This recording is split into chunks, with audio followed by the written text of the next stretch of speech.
Hello everybody, welcome to another video. I'm going to show you how to crank a generator.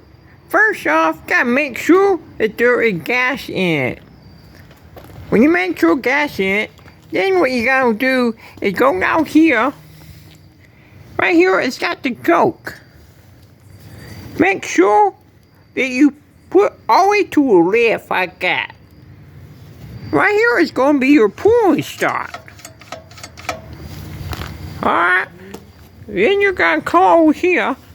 Right here on this one. Make sure you put it on like that. Alright. Now, you're just going to pull your muscle. Take it and go like that.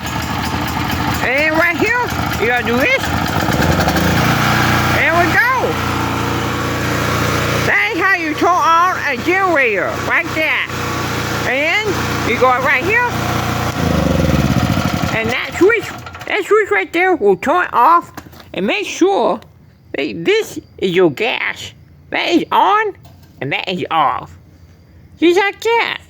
Alright? And then, again right here is your choke. Left is when you start it, and the right is when it runs. Thank you all for watching my video. Please like and subscribe. I'll see you all next time. Bye.